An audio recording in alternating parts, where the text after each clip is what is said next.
선포할 말씀은 마태복음 5장 13절에서 16절 말씀, 땅의 소금과 세상의 빛이라는 말씀입니다. 말씀 전하기 전에 잠깐 기도하겠습니다. 여러분, 오늘 이 말씀은 잘 아시는 말씀입니다.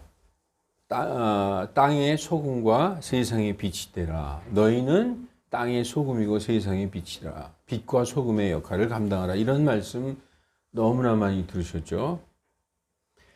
우리는 땅의 소금과 세상의 빛의 역할을 해야 되는 그러한 성도로서의 의무를 가지고 있습니다. 하나님의 말씀은 구약의 율법은 모세의 법입니다. 이 모세의 법, the law of Moses, 이 모세의 법은 오직 유대인들에게 주신 법이에요. 히브리 사람들에게. 그래서 한 나라를 통치하려면 그 통치는 법에 의해서 통치하는 것입니다. 우리나라도 통치하고 다스릴 때 헌법에 의해서 다스리잖아요. 가장 귀중한 가치가 헌법의 가치죠. 그런데 구약에는 모세의 법을 주셨고, 이제 예수님이 오셔서 신약에 이제 이 복음은 이스라엘 사람들에게만 주신 게 아닌 전 세계 모든 사람이 지켜야 할 그리스도의 법, the law of Christ, 하나님의 이 법인 것입니다. 그래서 구약 때의 율법은 이스라엘 백성들만을 위한 법이고, 이 그리스도의 법은 온 세계 모든 민족에게, 모든 사람들에게, 모든 나라가 지켜야 할 법입니다. 그리고 이 법은 모든 민족, 모든 국가의 헌법 위에 있는 게 바로 하나님의 법, 이 그리스도의 법입니다. 그래서 국가의 법과 하나님의 법, 그리스도의 법이 서로 상충되고 서로 반대될 때 무엇을 따라야 되느냐? 우리는 하나님의 법, 그리스도의 법을 따라야 돼요. 그리스도인들이라는 것은 그리스도의 법을 따르는 자들, 그리스도의 복음을 따르는 자들이라는 의미입니다. 그래서 이제 오늘 제가 이 본문을 준비했습니다. 너희는 세상의 땅의 소금이고 세상의 빛이라고 우리 구주 예수님께서 직접 말씀해 주셨어요. 너희는 땅의 소금이니 만일 소금이 제 맛을 잃으면 무엇으로 짜게 하리요? 소금의 역할은 두 가지 역할이 있어요. 썩지 않게 하는 방부제 역할, 그리고 맛을 내는 역할. 소금이 안 들어가고 맛이 안 나잖아요. 그런데 이 소금이 짠맛이 없어져서 보면 이게 아무것도 아닌 그냥 여러분 그러면 그거 집에다 두겠어요? 내 버리잖아요. 그리스도인들, 예수님의 제자들이 이 땅의 소금으로서의 짠맛을 잃어버리면은 세상 사람들의 발에 밟혀서 오히려 세상 사람들만도 못한 그런 지경에 처하는 것입니다. 소금의 역할은 세상을 썩지 않게 하고 세상에 어떤 맛을 내는 역할을 하고 있어요. 그래서 성도들의 입에서 나오는 말이 성경적인 말, 하나님의 말로 세상에 말을 해서 세상이 썩지 않게 해야 될 그 성도들에게 그런 어떤 의무가 있는 것이고, 말을 하되 하나님의 말씀으로 잘 간을 맞춰서 은혜롭게 말을 해야 된다는 거예요. 은혜롭게. 여러분, 아무리 하나님의 말씀이라도 아주 강력하고 무시무시하게 얘기하면은 그 말 듣겠어요? 그 사람의 말을 잘 은혜스럽게 해서 전달을 할 필요가 있다는 것이죠. 그래서 우리는 땅의 소금이라는 거예요. 그래서 그 소금의 역할, 세상을 썩지 않게 하고 세상에 은혜를 끼치는 그 말을 우리 입에 성도들에게 가지고 있다는 거예요. 이것은 성도의 언행할 때 언에 해당되는 것입니다. 소금의 역할, 성도의 입으로 세상을 썩지 않게 하고 세상에게 은혜를 끼치라. 그 언이죠. 또 하나는 뭡니까? 너희는 세상의 빛이다. 땅의 소금이라고 얘기하셨고 세상의 빛이다. 끝에 가면 너희의 선한 행실을 사람들에게 보여서 그 행실로 말미암아 사람들이 하나님께 영광을 돌리게 하라. 이 빛은 성도들의 행위를 얘기하는 거예요. 소금은 성도들의 입에서 나오는 말을 얘기하는 거고. 그래서 이렇습니다. 소금은 그리스도인들의 말, 그리고 이 빛은 그리스도인들의 행실을 의미하는 거예요. 그래서 성도의 언행에 대해서 예수님께서 우리에게 명령하여 주셨어요. 이건 강력한 명령입니다. 만일 너희가 소금의 역할을 못하지 않느냐? 그럼 그 아무 쓸모 없다. 땅에 버려져서 그냥 밟힐 뿐이다. 라고 말씀하신 것입니다. 그래서 이 빛의 역할은 뭐냐? 세상의 빛인데 산 위에 세운 도시가 숨겨지지 못한다. 성도들, 예수님을 믿고 구원받고 성령 받은 사람은 자기가 구원받은 것을 숨길 수가 없다는 거예요. 왜냐, 여러분, 언덕 위에 도시가 지어졌어요. 밤에 야경의 불빛이 보이고 건물들이 올라가 있고 그 성벽이 둘러져 있어요. 사람들이 다 보게 되겠죠. 언덕 위에 세운 도시이기 때문에.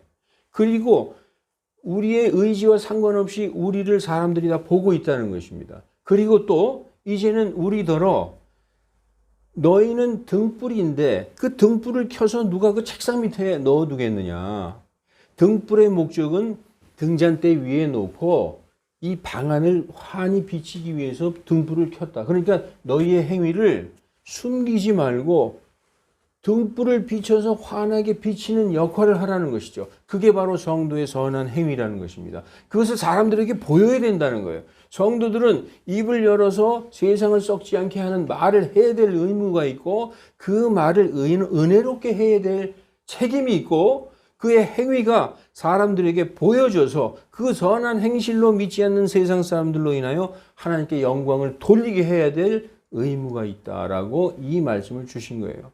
여러분들 아마 이 말씀을 전해 들었을 때 너희의 선한 행실로 인하여 하나님께 영광을 돌리라. 이건 내가 알았다. 너희는 세상의 빛이다. 아, 이건 성도의 행실을 의미하는구나. 알았지만 소금은 성도의 입에서 나오는 말이라는 것은 아마 몰랐을 거예요. 이게 지금 예수님께서 성도들에게 주신 명령입니다.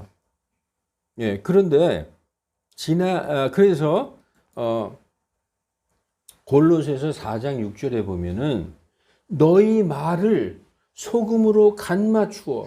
그죠? 아까 우리 그 마태복음 5장 13절하고 매치가 되는 말씀이죠. 너희 말을 소금으로 간 맞추어 항상 은혜가 있게 해라. 이렇게 말씀하는 거예요. 성도는 입에서 나오는 말이 음담, 패설과 희롱하는 말과 잡담 이런 거 나와서는 안 된다는 거예요. 은혜 있는 말.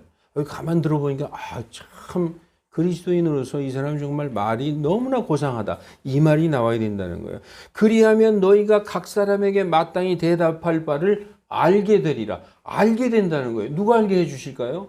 우리 안에 계시는 성령님께서 알게 해 주신다는 거예요. 그리고 베드로전서 4장 11절에는 만일 누가 말을 하려거든 마치 하나님의 말씀을 말하는 것 같이 말을 하고 누가 사역을 하려거든. 여기서 사역은 거창한 게 아닙니다. 그냥 교회에서 서로 섬기고 봉사하고 성도 간에 이런 친교를 하고 또 세상에 나가서 어떤 이런 거 할 때에 마치 하나님께서 주시는 능력으로 하는 것처럼 하라. 이렇게 말씀하고 있어요. 이 하나님이 주시는 능력은 뭐예요? 성령의 권능으로 하는 것처럼 하라. 이렇게 말씀하고 있는 것입니다. 여러분, 그래서 지나간 때 옛날에는 하나님께서 선지자, 대언자들을 보냈어요. 왕이나 어떤 그 지도자들에게 보내서 하나님의 영을 받은 뭐 예레미야나 이사야나 무슨 호세아나 이렇게 하나님의 영을 받은 사람들이 하나님께서 그 입에다가 하나님의 말씀을 딱 넣어주시고 너는 가서 전하라 그러면은 딱 가가지고 주가 말하노라 그러고서 전했어요. 그냥 이 사람은 자기 생각을 얘기한 게 아니라 그냥 주님이 입에 넣어주신 그대로를 가서 선포를 했죠. 자, 그래서 히브리서에서는 뭐라고 얘기하느냐? 히브리서에서는 지나간 때에는 구약 때에는 여러 시대에 걸쳐 다양한 방식으로 대언자들을 통해서, 선지자들을 통해서 우리 조상들에게 말씀하신 하나님께서 이 마지막 때에는 자신의 아들을 통하여 우리에게 말씀하셨느니라. 여러분, 말라기를 끝으로 구약이 끝났어요. 말라기의 모든 선지자들이 구약에 이제 하나님의 말씀을 다 전했어요. 400년 동안 하나님이 아무도 보내지 않았습니다. 그러다가 예수님이 오셔서 예수님이 하나님의 아들이 말씀하시기 시작했어요. 그것이 예수 그리스도의 복음이죠. 그런데 예수님이 십자가에서 돌아가시고 부활 승천하신 이후에 우리에게 하나님이 누굴 보내주시나요? 어떤 선지자를 보내서 하나님이 주가 말하노라 너는 어떻게 하라 이렇게 얘기해 주시나요? 안 하시잖아요. 왠 줄 아십니까? 우리가 우리 안에 하나님의 영이 거하시기 때문에 구약의 대언자들은 하나님의 영을 받아서 하나님의 말씀을 담고 가서 전했지만 이 신약의 성도들 안에 내주하시는 성령님에 의해서 신약 성도들이 대언자의 사명을 가지고 있는 거예요. 신약 성도들이. 하나님이 내 귀에다가 가서 뭐라고 얘기해라 말씀 안 해주셨는데 여러분 하나님이 우리에게 말씀해 주신 완전한 말씀이 바로 성경 66권이에요. 성경 66권을 통해서 이미 하나님의 말씀은 끝을 마쳤어요. 거기에 더하면 안 됩니다. 완전히 하나님이 하실 말씀을 다 했어요. 우리 이 신약시대의 성도들은 우리 안에 계시는 성령님에 의해서 구약시대 대언자들, 선지자들이 하나님의 영에 의해 가서 말씀을 했잖아요. 우리 신약시대의 성도들에게 무슨 의무가 있느냐? 대언자의 사명이 있어요. 그래서 대언자들로서 잘못된 것, 불의한 것 이거 보고 그냥 나만 잘 예수님의 뜻대로 살면 되지 하면 안 된다는 거예요. 입을 열어 잘못한 것을 꾸짖어야 된다는 거예요. 성경 기록 전체는 교리와 책망과 바로잡음과 의로 교육하기 위해서 성경을 주셨어요. 하나님의 말씀과 이게 뭐 다르게 나간다. 잘못된 길로 나간다. 성도들은 소금의 역할을 해야 돼요. 꾸짖고 책망하고 그게 아니다. 우리는 그거 반대한다라는 얘기를 해야 되는 것이죠. 예. 그리고 지금 이 시대의 성도들에게 성령님을 주셔서 우리에게 완전한 판단력, 완전한 분별력을 주셨다라고 성경은 말씀하고 있어요. 고린도전서 2장 12절 13절에 보면 우리가 세상의 영을 받지 아니하고 하나님으로부터 난 영을 받았나니 이는 하나님께서 우리에게 값없이 주신 것들을 알게 하려 함이니라. 이렇게 말씀하고 있어요. 그리고 우리가 또한 그것들을 말하되 하나님께로부터 받은 것들을 말하되 사람의 지혜가 가르치는 세상 것들을 가지고 와서 교회에서 말하는 게 아니라 성령께서 가르치시는 말로 하는데 영적인 것은 영적인 것으로 비교한다. 우리 안에 계신 성령님께서 우리로 하여금 영적으로 비교해서 옳은 것을 딱 알도록 해 주셨다는 거예요. 그래서 예수님 믿고 구원받아서 성령으로 거듭난 영적인 사람, 영의 사람들은 모든 것을 판단한다는 거예요. 어떻게 판단할까요? 판단의 기준이 성경이에요. 성경으로 모든 것을 판단하되 자기 자신을 판단받지 않는다는 거예요. 판단받는다는 것은 심판받는다. 당신 잘못했다라고 하는 건데 성령님과 성경을 따라서 걷는 영적인 사람들은 완전하다는 거예요. 그 판단이, 그 분별력이 완전하다는 것입니다. 그래서 우리에게는 하나님의 영께서 우리를 완전한 진리 가운데로 인도하신다. 우리가 요한복음 14장에 보면 그분은 진리의 영이시니 우리를 진리 가운데로 인도하신다. 오류로 인도하시지 않는 것입니다. 또한 요한일서에 보면 이런 말씀이 있어요. 요한일서 2장 27절 그러나 너희에게는 그분에게서 받은 기름 부음이 거하나니 기름 부음이 뭐죠? 성령님이 우리한테 거한다. 아무도 너희를 가르칠 필요가 없다는 거예요. 세상의 학문, 세상의 어떤 철학, 어떤 사상이 우리를 가르친다는 게 아니에요. 오직 누가 우리를 가르친다? 성령님께서 우리를 인도하신다. 오직 그 기름 부음이 너희에게 모든 것을 가르치신다. 그리고 그것은 진리요 거짓이 아니니 그 기름 부음이 너희를 가르치신 그대로 너희가 그분 안에 거할지니라. 이렇게 말씀하고 있는 것입니다. 여러분, 우리 성도들의 판단, 성도들이 성경을 읽고 세상을 향하여 우리가 세상의 모든 분야에 대해서 판단하실 수 있도록 성령님을 우리에게 부어주시고 우리가 영적인 분별을 가지고 있고 판단력을 가지고 있는 것입니다. 여러분, 며칠 전에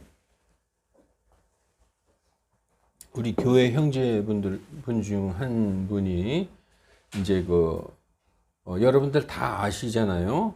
우리 단체 카톡에 우리 형제자매님뿐만 아니라 저까지 다 볼 수 있도록 교회에 공개적으로 글을 올려서 질문을 했습니다. 제가 이제 그거에 대해서 그냥 넘어갈 수도 있지만, 왜냐하면은 그 형제님이 이제 성경 기록들을 인용해서 이게 하나님의 뜻이고 성경이 이렇게 말씀하고 있다라고 주장을 했기 때문에, 그게 성경 말씀이 아니고 하나님의 뜻이 아닌데 그냥 가만히 있을 수가 없잖아요. 만약에 우리 성도 형제자매들 중에서 진짜 하나님의 말씀에 이렇게 써 있구나, 그럴 수도 있겠구나라고 혹시 생각할 수 있기 때문에 그것이 좀 잘못된 점을 바로 잡을 필요가 있다. 그래서 저도 미워하는 마음이 아닌 사랑하는 마음으로, 그 형제님도 또 이 설교를 보면 내가 잘못 생각했구나라고 마음을 돌이킬 수도 있기 때문에 이것을 말을 해야 되겠다라는 생각으로 준비를 했습니다. 하나님께 이제 제가 기도할 때 미워하거나 무슨 판단하는 마음으로 말하지 않게 이제 제가 기도를 하고 이 말씀을 드리는데, 그 형제님의 주장은 그거예요. 우리 공개적으로 교회에 이제 올린 글 중에서 목사님이 한두 번에 걸쳐서 정치적인 발언을 교회에서 설교 중에 하셨다. 그래서 그것을 하지 말아달라고 한 번 정도, 두 번 정도 이제 먼저 나가신 집사님들하고 한두 번에 걸쳐서 이 얘기를 하고 경고를 했는데도 불구하고 계속 하심으로 생각하다가 이것이 성경으로 완전히 잘못된 것이기 때문에 하나님의 말씀으로 바로 잡아야 될 그런 필요가 있어서 내가 이것을 바로 잡겠다 하고 이제 말씀을 올렸습니다. 이제 그래서 그 주장은, 요지는 교회에서 정치적인 발언을 하는 것은 교회 성도들이 각자의 지지하는 정당이 다를 수 있으므로, 교회에서 정치적인 발언을 목사가 하게 되면은 그게 이제 받아들이기 힘든 사람들이 있고, 그래서 서로 분열이 일어나고 교회가 분열되는 사탄의 계략이고, 이것은 정치 게임이므로 반드시 그런 것은 하지 말아야 된다. 그래서 목사님에게 이제 물어본다는 거죠. 목사님이 만일 계속 정치적인 발언을 한다, 만약 안 한다고 약속을 해 주신다면은 먼저 나간 집사님 부부와 나 또한 가족과 함께 교회를 계속 다닐 것이지만, 만약에 계속 정치적인 발언을 할 것 같으면은 나는 이 교회를 나오지 않겠다. 그리고 성도들도 이제 그것을 알아달라.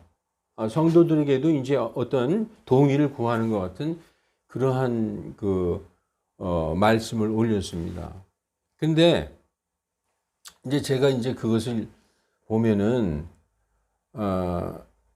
지금 본문 말씀에 나오듯이 우리 그리스도인들이 이 세상의 것을 갖고 와가지고 여기서 정치 얘기를 하는 것이 아니라 거꾸로 얘기하는 거예요. 그 형제님은 제가 생각할 때 교회로부터 세상으로, 이 교회에서 진리가 세상으로 선포가 되는 것이지, 세상의 것을 갖고 와서 세상의 것으로 어떤 정치 얘기를 하는 것으로 착각하고 있는 것입니다. 만일 제가 아니라 어떤 목사라도 A 정당에 누구를 찍어라 이렇게 되면 그건 심각한 오류죠. 그런데 여러분, 만약에 지난 정권에서, 이 정권이 아닌 지난 정권에서 간통죄를 폐지했어요. 그러면 그 간통죄 폐지한 거를 저는 신랄하게 비판했습니다. 물론 그때는 이런 공개적인 설교에서 안 했지만 그거는 정말 잘못한 것이다. 왜냐? 성경에 간음하지 말라고 써 있는데 간통죄를 폐지하는 것은 하나님의 말씀을 전면적으로 부정한 것이고 이것은 큰 재앙을 초래할 것이다. 제가 그렇게 말씀드렸어요. 들으신 분이 있으니까 자신 있게 제가 말합니다. 그러면 그때 그 사람은 내가 뭐 반대해서 그랬습니까? 아니에요. 만약에 지금 어떤 통치자가 동성애를 합법화시키고 동성혼을 법제화시킨다 그러면 저뿐 아니라 여러분 그리스도인들은 전부 안 된다. 그것은 하나님의 말씀을 어기는 것이다라고 누구든지 외칠 겁니다. 이게 세상 것을 교회로 들여오는 게 아니에요. 그리고 낙태를 허용한다. 생명은 하나님의 손에 있기 때문에 인간이 생명을 제거할 수 없다. 우린 반대한다. 이렇게 주장할 수 있는 것입니다.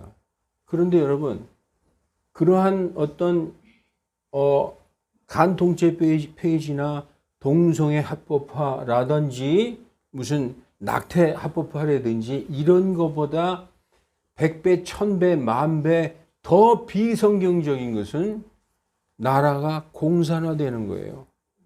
이거 성경에 어디 그게 써 있느냐라고 하지만 성경에는 그렇게 말씀하고 있어요. 성경 전체를 알면은 공산주의는 이 성경과 같이 존립을 할 수가 없습니다.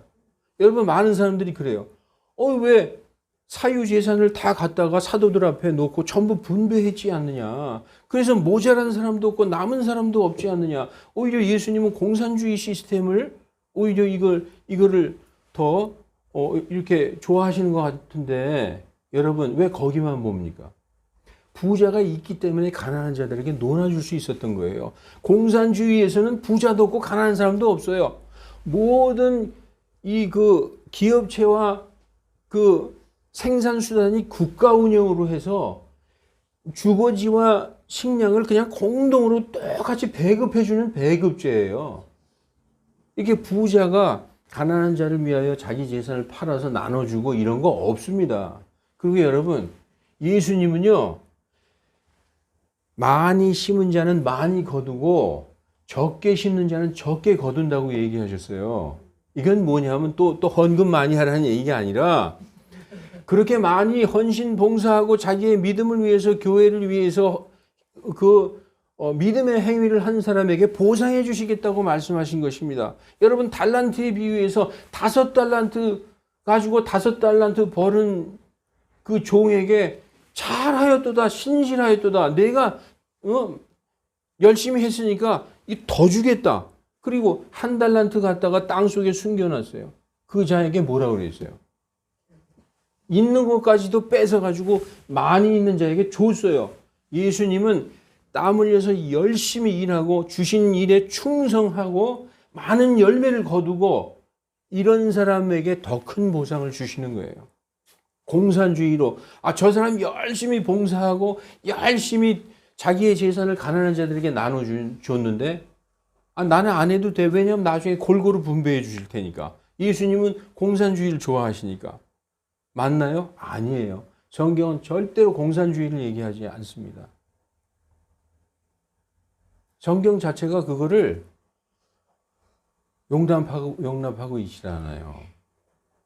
그래서 세상의 것이 교회에 들어오는 것이 아니라 세상이 잘못하고 있으면 그것이 정치든 사회든 문화든 잘못됐다고 성도들이 교회에서 소리를 내서 이 사회가 부패되지 않게 막을 책임이 성도들에게 있는 것입니다. 그리고 우리들은 그래서 파수꾼의 책임이 있는 거예요. 파수꾼. 여러분 그래서 잘못된 것을 잘못됐다고 지적 안 하는 것은 성경에서 뭐라고 얘기하고 있느냐. 눈먼 파수꾼이요 짖지 않는 벙어리 개다. 여러분 개의 원래 사명은 짖는 거예요. 도둑놈 들어오면 도둑이 들어왔다고 짖는 게 개의 사명입니다. 그리고 파수꾼의 사명은 밤새도록 지키는 거에 눈 뜨고 경계하는 거죠. 그래서 수상한 자가 나타나면 얼른 연락해서 수상한 자가 나타났다고 얘기하는 게 그게 파수꾼의 사명이에요. 근데 아무 얘기도 안 하고 여러분 우리가 받은 진리와 우리가 받은 공의로움, 의를 교회에서만 얘기하고 우리끼리만 아주 나누고 우리끼리만 잘 살면 되는 것입니까? 그러면 뭐하러 복음을 전도해요?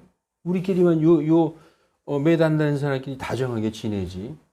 많은 사람들을 구원하기 위해서 복음은 세상으로 나가는 것입니다. 그래서 땅의 소금이라고 그랬어요. 그냥 집안의 소금이 아니에요. 그리고 집안의 빛이 아니라 세상의 빛이라고 그랬습니다. 우리들더러.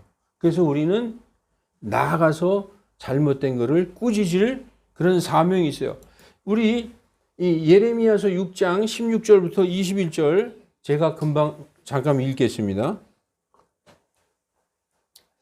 주가 이같이 말하노라. 너희는 길들 가운데 서서 보며 옛 행로들 곧 선한 길이 어디 있는지 물어보고 그 길로 걸으라. 그리하면 너희가 너희 혼들을 위한 안식을 얻으리라. 그러나 그들은 말하기를 우리가 그 길로 걷지 아니하리라 하였으며 내가 또 너희 위에 파수꾼을 세우고 말하기를 나팔소리에 귀를 기울이라 하였으나 나팔소리 뭡니까? 그거 잘못됐다 하는 그 파수꾼의 나팔소리에 귀를 기울이라 하였으나 그들은 말하기를 우리가 귀를 기울이지 아니하리라 하였느니라. 그러므로 민족들아 너희는 들으라. 오 회중들아 그들 가운데 무슨 일이 있는지 알라. 오 땅아 들으라 보라. 이 백성이 내 말들과 내 법에 귀를 기울이지 아니하고 그것을 거절하였으므로 내가 그들 위해 재앙 곧 그들의 생각의 열매를 가져오리라. 무슨 목적으로 세바에서 내게 향을 가져오며 먼 나라에서 향품을 가져오느냐. 너희들이 내 말을 듣지도 않으면서 뭘 이렇게 쓸데없이 바치느냐 이런 말씀입니다. 너희의 번제 헌물들은 내가 받을 수 없으며 너희의 희생물들은 내게 향기롭지 아니하니라. 그러므로 주가 이같이 말하노라. 보라 내가 이 백성 앞에 걸려 넘어지게 하는 것들을 두리니 아버지들과 아들들이 함께 그것들에 걸려 넘어지며 이웃과 그의 친구가 함께 멸망하리라. 하나님의 말씀을 듣고 그것을 귀담아 듣지 않고 거절하잖아요. 그러면은 백성에게 국가와 민족에게 멸망이 온다는 것입니다. 그것을 열심히 선포할 의무가 어디에 있어요? 교회에게 있는 것입니다. 교회는 세상을 썩지 아니하게 하는 마지막 보루예요. 교회가 입 다물고 있으면 안 된다는 것입니다. 여러분 그리고 교회가 무엇이냐? 예수 그리스도가 무엇이냐? 우리가 믿고 있는 우리의 주 예수 그리스도가 누구냐? 우리가 알 필요가 있어요. 여러분 성경에 보면은 누가복음 6장 15절에 보면 예수님의 12 제자의 이름이 나와요.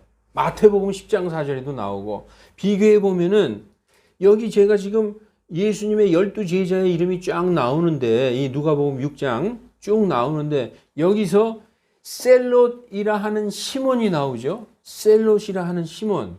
그리고 마태가 나와요. 이 셀롯이라는 말은 뭐냐면은 열심당이라는 뜻이에요. 열심당. 예수님 당시에 이스라엘의 유다에는 4종류의 당이 있었어요. 바리새파, 사두개파, 에세네파, 열심당. 이렇게 4당파가 있었는데 그 중에 시몬이라는 사람, 이 마태복음에는 가나안 사람 시몬이라고 되어 있어요. 이 시몬이라는 사람이 열심당원이었다는 거예요. 이 셀롯이라는 말은 셀로테스라는 말이에요. 이것은 열심당인데 이 열심당은 뭐냐? 애국주의자. 아주 극단주의적인 민족주의자. 그래서 나라와 민족을 위해서는 내 목숨도 던질 수 있는 어떤 그 극단적인 지금으로 얘기하면 독립투쟁가예요. 독립투쟁가. 그래서 지금 이스라엘의 그 무장단체 탈레반 같은 내가 우리 민족을 위해서는 내가 자폭이라도 하겠다. 왜냐하면 그때 로마의 식민지였기 때문에 로마로부터 해방된다면 난 무슨 일이라도 하겠다 하는 열심당원이었어요. 지금 얘기하면 독립투사죠. 근데 여러분 마태는 어떤 사람입니까? 세리 마태예요. 세리는 성경에서 세리와 창녀는 죄인이에요. 세리와 창녀는 죄인의 대명사예요.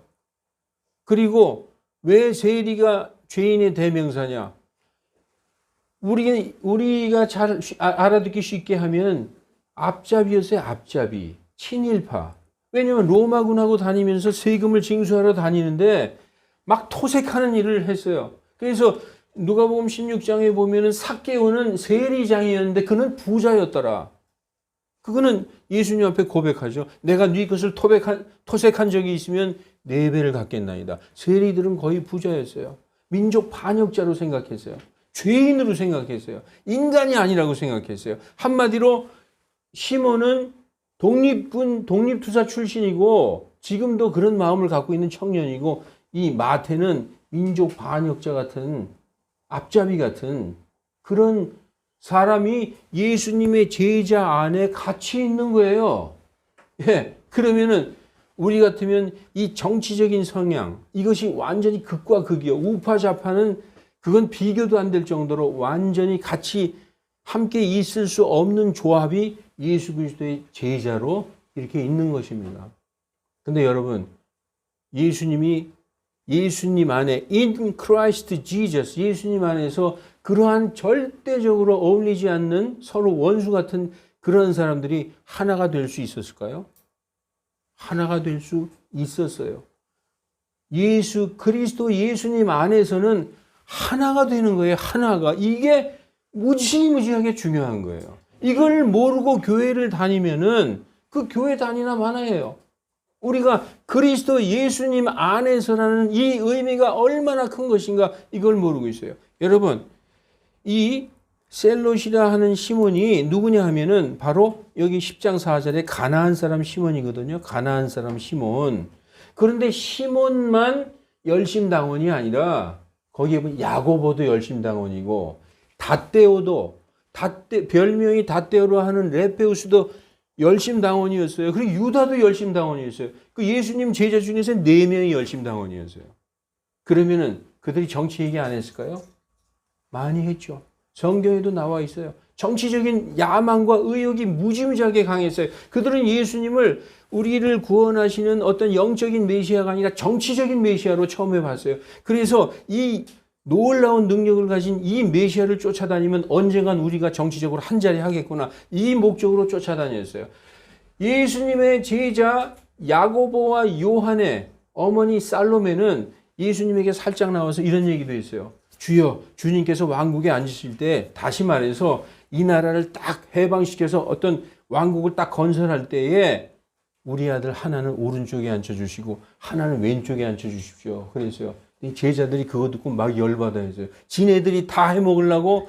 왜냐하면 자기들의 그 정치적인 야망이 있었기 때문에 상당히 제자들도 그런 대화를 했음을 알 수 있습니다. 그럼 여러분, 4명은 열심당원이고 하나는 민족 반역자 같은 사람이에요. 그럼 넷이서 정치 얘기 막 하고 있다가 야 조용해, 마태 온다, 야 저 인간 온다, 쉬, 이랬을까요? 아니라는 거예요. 그리스도 예수님 안에서는 완전히 하나가 될 수가 있었던 것은 그들이 처음에는 그렇게 못했겠죠.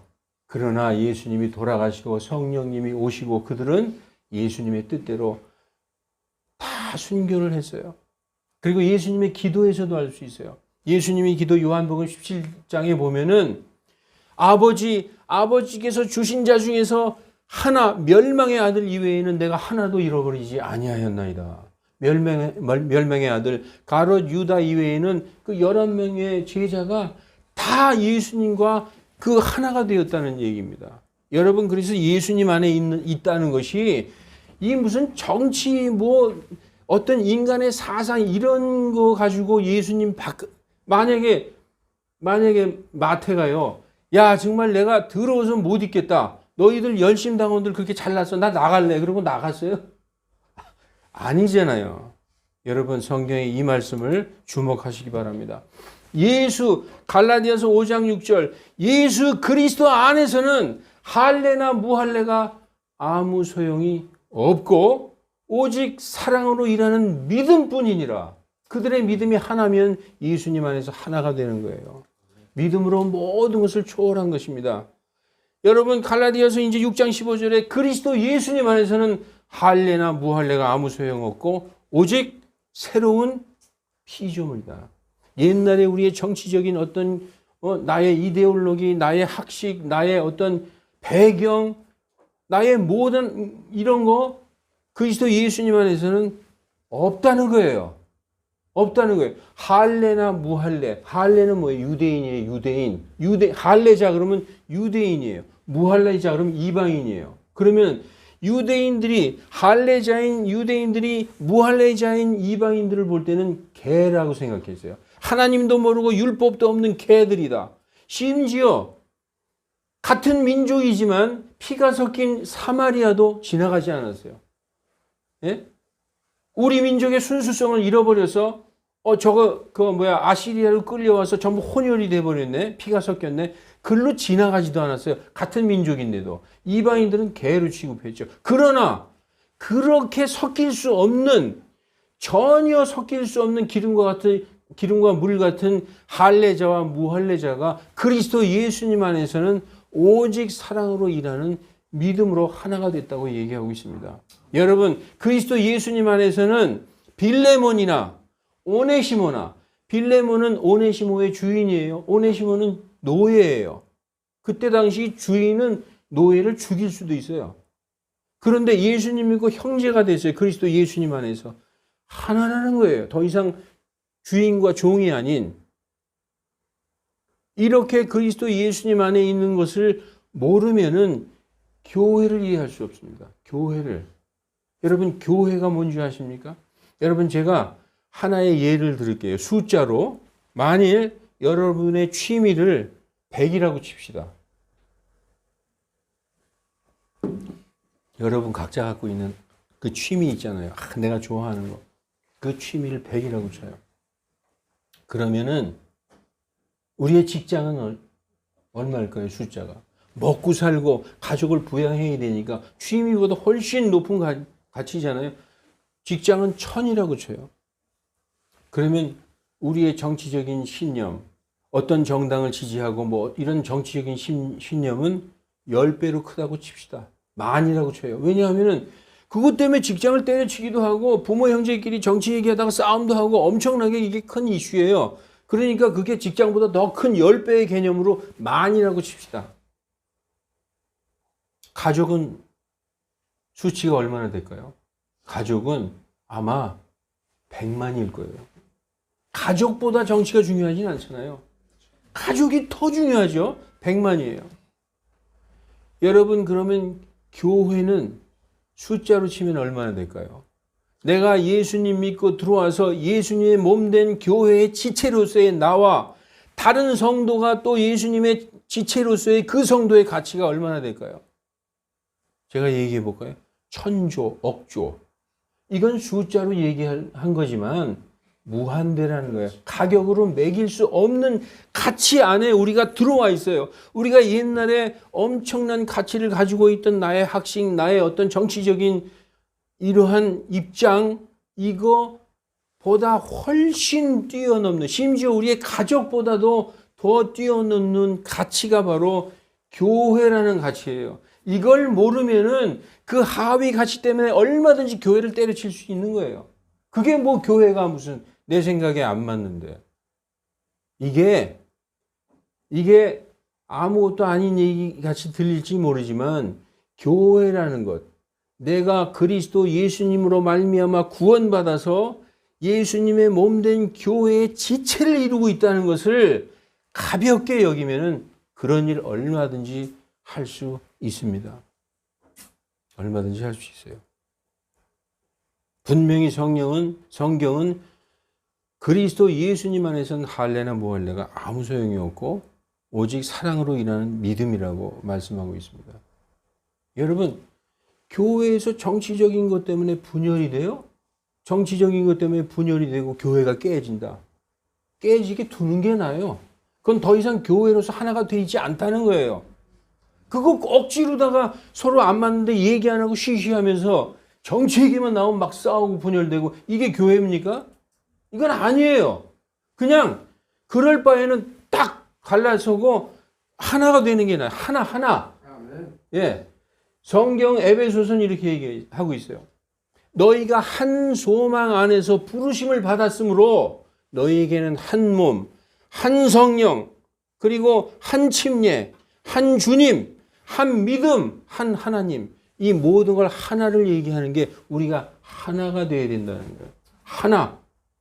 우리의 출신, 우리의 학력, 우리의 어떤 사고를 뛰어넘는 그것이 바로 그리스도의 십자가에서 같이 죽은 그 성도들의 한 몸을 얘기하는 것입니다. 차라리 억지로 그냥 정치적인 그거 가지고 싸운다 그러고 뭐 정치 얘기하지 말라. 교회를 입을 막을 수는 없어요. 교회는 이 성경을 통해서 정치적인, 경제적인, 사회적인, 문화적인 이 모든 것을 성경으로 가르치고 바로 잡는 그런 어떤 사역을 하나님께 주신 것입니다. 여러분, 우리 그 글을 올린 그 성도 형제께서 이 말씀을 인용했어요. 이는 우리의 싸움이, 우리의 씨름이 영어로 레슬링이라고 되어 있어요. 레슬링 알죠? 그 우리의 레슬링, 우리의 씨름이, 우리의 싸움이 혈과 육을 대항하는 것이 아니라 오직 정사들과 권능들과 어두움의 치리자들과 저 높은 곳에 있는 영적 사악함을 대항하는 것이다라고 성경을 얘기하고 있어요. 맞는 얘기입니다. 그런데 이거를 우리는 혈과 육을 대항하지 말라고 그랬으니까 사람과 사람은 절대로 싸워서는 안 된다. 어떤 잘못한 것이 있어도. 그렇게 되면 어떻게 되는 겁니까? 우린 군대에도 가지 말아야 되고 총도 잡지 말아야 돼요. 여러분, 우리 크리스천인들이 전쟁이 났어요. 그러면 군대에 가지 말고 그냥 이제부터 통성 기도합시다. 주여 삼창하고 기도만 하고 있어야 돼요? 총 들고 군대에 나가야 되죠? 나가서 적들과 싸워야 돼요. 그런데 그 혈과 육으로 싸우는 그 싸움이 진짜 싸움이 아니라 그 사람 뒤에 있는 영적인 그 배후의 세력을 우리가 알고 싸우라 이런 의미죠. 절대로 사람과 혈과 육을 대항하지 말라 했다 해서 이런 어떤 전쟁이나 사람과의 싸움을 싸우지 말라는 그런 의미가 아닙니다. 그 사람하고 싸우더라도 예를 들어서 어떤 사람하고 언쟁을 해요. 막 싸워요. 우리하고 말이 맞지 않아서 그 사람 뒤에 있는 영적인 배후에 있는 것들과 싸우는 것이라는 거예요. 그 사람을 미워하지 말고. 이 의미는 그런 의미를 가지고 있어요. 만약에 정말 혈과 육, 이 인간하고는 절대 싸우지 말아야 된다. 그러면은 우리는 총도 잡지 말아야 되고 여호와의 증인처럼 돼야 되는 것이죠. 그런 말씀이 아니라는 것입니다. 또 하나 인용한 말이 있죠. 우리는 좌나 우로 치우치지 말고 오직 악에서 떠나라. 내 발을 악에서 떠나게 할지어다. 그러니까 그 형제님이 이 성경 말씀을 인용하면서 좌파나 우파나 중도나 이러한 것, 즉 한마디로 판에서 떠나라. 가로 열고 판이라고 써놨어요. 그 가만히 보니까 좌파, 우파, 중도 말고 이 정치판 자체는 악하기 때문에 정치판에서 떠나라고 얘기하고 있어요. 근데 이것은 그렇게 하나님이 주신 말씀이 아니라 20절부터 읽어보면 너희는 내 말에 귀를 기울이고 내 마음을 너희 마음에 이렇게 간직해라. 그 말씀을 내 마음에. 그래서 이 잠언 4장의 핵심 구절은 23절이에요. 여러분 잘 아시는 말씀입니다. 무릇 지킬 만한 것보다 내 마음을 지키라. 이는 이에서 생명의 근원이 나기 때문이라. 하나님의 말씀을 마음에 담고 그 마음에 담아서 그 마음을 잘 지켜서 좌나 우나 곁까지 모든 유혹을 자꾸 쳐다보지 말고 직진해서 진리의 길로 똑바로 가라는 말씀이지 좌파 우파 중도 무슨 이 정치판에서 떠나라 이런 말씀이 아니라는 거예요. 그래서 성경 말씀을 자기가 원하는 대로 얘기해 놓고 딱 이렇게 성경을 이렇게 갖다가 인용을 하면은 이게 어떻게 보면 성경에 써 있네. 좌파 우파 중도 이거 아니구나라고 생각할 수 있지만 전혀 그런 얘기가 아니라는 것입니다. 여러분. 그래서 성도들끼리 성경으로 토론하고 할 수 있어요. 얼마든지. 내 생각은 이렇다. 나는 이 말씀을 이렇게 본다. 얘기할 수 있습니다.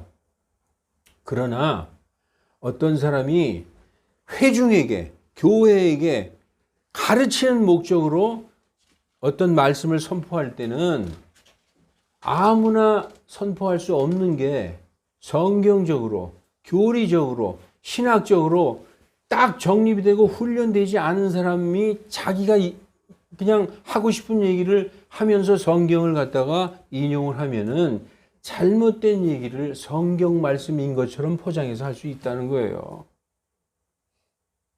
그래서 아무나 선생 노릇 하지 말라고 성경은 써 있는 것입니다. 여러분 그리고 이제 말씀을 이제 정리하고 마치겠습니다. 목사님은 공산주의가 그렇게 무섭습니까? 오직 하나님만 두려워하라고 그러지 공산주의가 그렇게 두렵습니까? 이렇게 써 있습니다. 썼어요.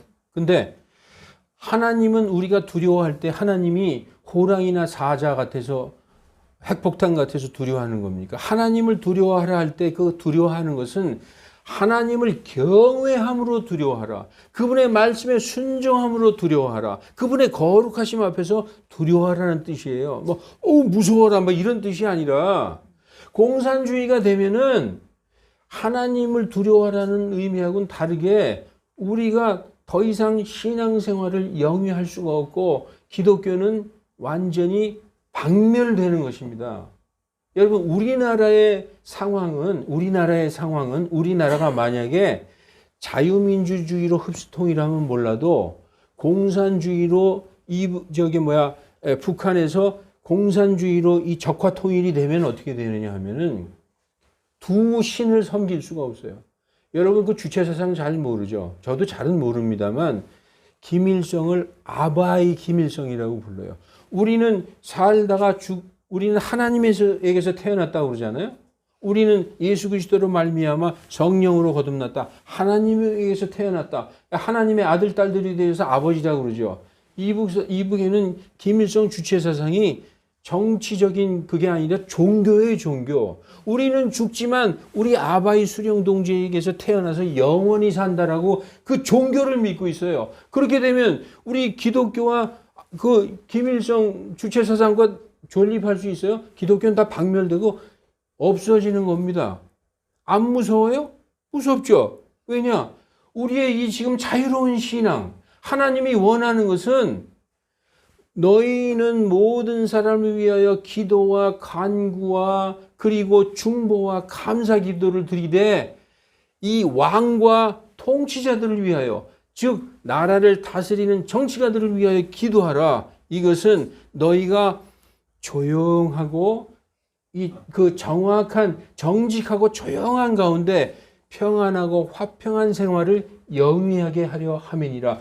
이것은 하나님의 눈앞에서 받으실 만한 것이다. 하나님이 원하시는 거라는 거예요. 하나님은 우리를 그렇게 살길 원해요. 평안하고 화평하게. 그러면 우리가 지금 막을 수 있을 때 막아야 되지 않겠어요? 그리스도의 사명으로 이거 잘못된 것이다. 그런 길로 가면 안 된다라고 입을 열어서 외쳐야 되는 것입니다. 이것이 정치적인 얘기입니까? 아니에요. 이것은 성경적인 얘기예요. 이것은 성경으로 세상을 정말 가르치고 바로잡는 책망하는 소금의 말과 같은 것입니다. 여러분, 제가 조금만 더 할게요. 지루하시죠? 근데 조금만 더 할게요. 여러분, 다니엘이 그냥 가만히 있다가 사자굴에 들어갔어요. 천만에요. 기독교는 가장 이 세상에서 강력한 저항의 종교예요. 기독교보다 더 저항의 종교가 있어요? 없습니다. 그러나 비폭력적으로. 무저항이 아니라 저항이에요. 저항의 종교인데 단지 비폭력적으로 저항을 한다는 거예요. 다니엘이 사자굴에 들어간 것은 그 다리오 왕이 내린 칙령, 앞으로 30일 동안 어떤 사람이나 신에게 기도하거나 간구하거나 경배하는 자를 발견할 시에는 사자굴에 던져지겠다라고 다리오 왕이 칙령을 내렸어요. 그리고 그를 모함한 그 다른 통치자들이 CCTV는 없었으니까 싹 다니엘이 어떻게 하나 지켜보았죠. 딱 걸렸다. 야, 다니엘은 이제 죽었다. 딱 걸렸어. 왜냐? 다니엘은 평소와 똑같이 창문을 열어놓고 하나님이 계신 예루살렘 성전을 향해서 3번 기도하고 경배했어요. 그러면 그 다니엘이 멍청해서 그럴까요? 죽을 줄 알면서 죽는 것을 각오하고 항거한 거예요. 저항한 거예요. 그 저항했기 때문에 다리오 왕도 다니엘을 사랑하지만 할 수 없이 자기가 칙령에 조인을 했기 때문에 그가 사자굴에 던져지는 걸 본 것입니다. 그러면서 얼마나 가슴 아파했어요. 다니엘아, 다니엘아, 너희 하나님이 너를 구하시는지 정말 너희 하나님이 계시다면 너를 구하실 거 아니냐. 다니엘 그 다음 날에 있잖아요. 보니까 우리 형제님 집에 있는 만두하고 가을이처럼 꼬랑지 살랑살랑 흔들면서 다니엘하고 가만히 같이 있었어요. 그를 모함한 자들을 다리오 왕이 던져라 했을 때 그들은 그냥 굴에 던져지자마자 뼈가 부스러지는 사자의 밥이 되어버렸습니다. 여러분, 다니엘의 세 친구 사드락과 메삭과 아벳느고가 이 느부갓네살 왕이 한 30m 되는 금신상을 세워놓고 이제부터 모든 제국의 모든 백성들은 이 금신상에 바로 나에게 경배하라 하고 절하라 했을 때 3명은 딱 서 있었어요. 다니엘의 세 친구들. 이게 저항이지 이게 뭡니까? 목숨은 죽을 줄 알면서 저항했어요. 왜냐? 절하지 않는 자들은 용광로에 던져지리라라고 미리 선포를 했기 때문에 그 말씀 그대로 용광로에다가 그 다니엘의 세 친구가 던져졌어요. 분명히 3명을 던졌는데 그 불 속에 4명이 왔다 갔다 하는 거예요. 한 명은 보니까 하나님의 아들 같으신 분이 거기에 계셨어요. 주의 말씀에 순종하는 그들을 지켜주신 것이죠. 여러분, 그리고 정치적인 얘기는 아니지만 다윗이 남의 특히 자기 부하, 자기의 충실한 부하 우리아의 아내 밧세바를 취해서 자기가 간음을 했어요. 보니까 이게 덜컥 임신을 했네. 큰일 났어. 다윗 왕도 율법을 잘 알아요. 이 간음하는 건 율법을 어긴 거예요. 그러니까 그걸 정당화시키기 위해서 머리를 쓰다가 이 밧세바의 남편 우리아를 전쟁의 최전방에 배치하고 너희는 전쟁이 가장 치열할 때 뒤로 빠져라. 그래서 그 우리아를 죽입니다. 이게 계획 살인이죠. 자기의 그 간음을 정당화하기 위해서. 그리고 룰루랄라 하고 있었는데 어느 날 누가 찾아와요? 나단 선지자가 딱 찾아와서 왕이시여 어떤 사람에게 99마리의 양이 있고 그 부자인데 그 사람에게 친구가 찾아왔는데 그 주변에 어떤 사람이 양 1마리 갖고 있는데 그 양이 그 사람의 전 재산이고 그에겐 딸과 같고 그 양과 먹고 마시고 참 아끼는 양인데 그거 갖다가 잡아서 친구하고 잡아먹고 연회 잔치했습니다. 그랬더니 다윗이 그런 괘씸한 놈이 있나? 당장 그 놈을 죽여야지. 그게 바로 왕입니다. 이게 하나님의 선지자들이 정치에 아무리 높은 권력자라도 가서 잘못된 걸 얘기하는 거예요. 그래서 듣고 깨닫고 바로 잡게 하는 것입니다. 그러한 대언자의 사명이 이 시대에 우리에게 없다고 생각하세요? 우리들만 구원받고 우리들 교회에서만 서로 은혜 받고 집사님 하고 살면 되는 거예요? 나가서 외치라고 땅의 소금과 세상의 빛이 되라고 말씀하셨어요. 이게 예수님의 직접 명령이에요. 그런데 세상의 것에 대해서 얘기하지 말라고, 누가 얘기하지 말라고, 어느 성경, 어느 구절에 그런 얘기를 했어요. 그렇기 때문에 성경적으로 완전하지 못한 사람이 교회를 상대로 협박을 하는 거, 이건 안 되는 것입니다. 그래서 만일 저는 이 오늘 설교가 우리 형제 자매님들 그리고 글을 올리신 분 그리고 다른 정치적인 교회에서 정치 얘기하지 말라 이런 분들도 다 듣기를 원합니다. 우리는 그러한 신약교회의 대언자적인 사명을 띠고 이 그리스도인들이 대언자적인 사명이 있는 거예요. 잘못된 건 잘못됐다. 그 성경과 다르다. 그 하나님이 원하는 것이 아니다. 얘기할 수 있어야 됩니다. 아멘. 여러분 이 말씀을 읽고 마칠게요. 그리고 하나만 더 얘기할게요. 그 형제님이 그 말씀을 다 적어놓고 이걸 올려 말어 할 때 제비뽑기를 했다는 거예요. 제비뽑기를 했다는 거예요. 이게 정말 하나님의 뜻이면 이 하나님이 이렇게 해라. 그래 내가 그걸 인정한다라는 뜻이다. 예를 들어서 이럴 수 있어요. 저도 할 수 있어요. 이 제비는 원래 이스라엘 백성이 가나안 땅을 점령해서 팔레스타인을 점령해서 11지파가 땅을 분배할 때 그 제비 뽑기로 땅을 분배받았어요. 그리고 성전에서 1년 동안 대제사장 그룹이 이렇게 순번을 24순번으로 돌아가면서 봉사를 하기 위해서 그 반열을 뽑기 위해서 제비뽑기를 했고 또한 하나님의 뜻을 물어볼 때 사용한 적도 있어요. 그러나 그것은 구약의 방법이었어요. 지금 이 신약에서 제비뽑기를 한다면 그거는 진짜 우스운 일이죠. 여러분, 그래서 저 같은 경우에 만약에 제비뽑기를 한다고 칩시다. 하얀 바둑알 10개, 까만 바둑알 10개 가져다가 어떤 이런 주머니에다가 놓고 막 흔들어서 하나님, 만약에 이 글이 하나님의 뜻에 합당한 것이면 하얀 돌이 나오게 해주시고 이것이 아니면은 까만 돌이 나오게 해주시옵소서. 딱 해서 딱 근데 하얀 돌이 나와서 아, 이 하나님의 뜻이구나. 하나님은 지금 이 시대에 그러한 주술적인 방법으로 성도들에게 어떤 뜻을 얘기해 주지 않아요. 만약 이건 이런 거예요. 만약에 내가 밑에 내려가서 오늘 어디 가서 일을 해야 될까? 침 딱 뱉어가지고 딱 튀겼더니 오른쪽으로 이거 하나님이 오른쪽으로 가라고 그러셨구나. 이러한 주술적인 성경과 전혀 관계없는 방법으로 처음부터 시작을 했다는 거예요. 그게 아니라는 것입니다. 그래서 여러분 교회에서 많은 목사님들이 야, 이거 내가 이 정치적인 이런 걸 가르쳐야 되냐 말아야 되냐 여차하면 교회가 쪼개질 텐데 갈라디아서 1장 10절에 이렇게 나와 있어요. 이제 내가 사람을 설득하랴 하나님을 설득하랴 내가 만일 사람들을 기쁘게 하랴 하였다면 사람들이 듣기 좋은 말 만약에 정치 얘기하지 마세요. 나 그러면 교회 나올게요. 그럼 나 정치 얘기 안 할게. 그 다음에 무슨 얘기 하지 마세요. 그 얘기하면 나 안 올 겁니다. 그럼 안 할게. 또 어떤 사람이 그 얘기하면 나 안 와요. 그러면 그거 안 하지. 그러면 말할 게 하나도 없어요. 그러면은 자기 귀에 듣기 좋은 얘기만 해야 되는 것입니다. 이러면 이게 그리스도의 종이에요? 그렇다면 내가 사람들을 기쁘게 하였다면 그리스도의 종이 아니라고 말씀하고 있는 것입니다.